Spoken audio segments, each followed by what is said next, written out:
Breaking చూస్తున్నాం. గత YCP ప్రభుత్వ హయాంలో అందరూ బాధితులేనని సీఎం చంద్రబాబు అన్నారు. గతంలో తనపై ఎప్పుడూ ఎవరూ కేసులు పెట్టలేదని, ఏ తప్పు చేయలేదు కాబట్టే కేసులు పెట్టేందుకు నాపై భయపడతారని తెలిపారు. ఎవరైనా తప్పులు చేస్తే మాత్రం వారి గుండెల్లో రైళ్లు పరిగెత్తిస్తామని అన్నారు.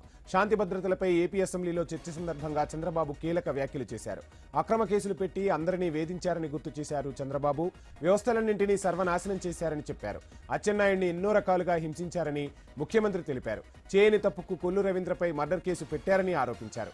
అటు రఘురామకృష్ణంరాజును చిత్రహింసలు పెట్టారని, జేసీ ప్రభాకర్ రెడ్డినైతే 42 సార్లు అరెస్టు చేశారని పేర్కొన్నారు చంద్రబాబు. జేసీ ప్రభాకర్, కొల్లు రవీంద్ర మర్డర్ కేసులో ముద్దాయినట్టు ఈయనకు వచ్చేసే పరిస్థితికి వచ్చారు. బీసీ జనార్దన్ రెడ్డి ఆయనపైన కేసులు పెట్టేశారు. ఆయన ఎత్తిపోయి జైల్లో పెట్టేసి చాలా ప్రయత్నాలు చేసి మళ్ళీ బయటకు వచ్చారు. అప్పుడప్పుడు ప్రెస్ కాన్ఫరెన్స్ పెట్టి సాక్ష్యాలని చెప్తున్నాడని ధూళిపాళ నరేంద్ర పైన అయితే కేసులు పెట్టి ఇష్టానుసారంగా బయట రానివ్వకుండా ఇచ్చేసే పరిస్థితికి వచ్చారు. జేసీ ప్రభాకర్ రెడ్డి పైన 66 కేసులు, కార్యకర్తలపై 2560 కేసులు, పులివర్తి నాని పైన 31 కేసులు, చింతమనేని ప్రభాకర్ పైన 48 కేసులు, కడ నిమ్మల రామానాయుడు ఎవరి దగ్గరికి పోడు, ఆ బ్యాగ్ వేసుకొని కరోనా రోజుల్లో కూడా, ఇప్పుడు కూడా పెళ్లి రోజు కూడా ఎల్లో షర్ట్ వేసుకొని చాలా సింపుల్గా అలాంటి వ్యక్తి పైన 20 కేసులు పెట్టారు.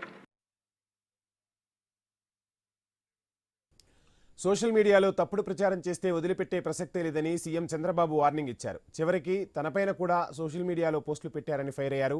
ఇష్టానుసారంగా వ్యవహరిస్తే కఠినంగా చర్యలు తీసుకుంటామని ముఖ్యమంత్రి తెలిపారు. నేను కూడా దానికి విక్టిమే. సోషల్ మీడియా దీనిపైన మనందరం కూడా చాలా బాధపడుతున్నాం. ఇక్కడుండే వాళ్ళందరినీ క్యారెక్టర్ అసాసినేషన్, ఆడబిడ్డల క్యారెక్టర్ అసాసినేషన్, నేను కూడా దానికి విక్టిమే. నా జీవితంలో ఎప్పుడు అంటే మనం కూడా మనుషులైనప్పుడు ఒకసారి ఎమోషన్స్ ఉంటాయి, సెంటిమెంట్స్ ఉంటాయి. అలాంటి సెంటిమెంట్స్ దెబ్బతీసే పరిస్థితికి వస్తున్నారు. ఇప్పుడు కూడా అది జరుగుతూ ఉంది. దీనికి ఏ విధంగా ఉండాలో మీరు కూడా ఐడియాస్ ఇస్తే మెంబర్స్ అందరూ, ఈ ప్రభుత్వం చాలా స్పష్టంగా ఉన్నాం. ఎట్టి పరిస్థితిలో కూడా సోషల్ మీడియా దుర్వినియోగం చేసి ఇష్టానుసారంగా చేసి వాళ్ళు మాత్రం వదిలిపెట్టే ప్రసక్తి లేదు. చట్టపరంగా ఉంటాం, అదే సమయంలో మాత్రం కఠినంగా ఉంటాం. అధ్యక్ష.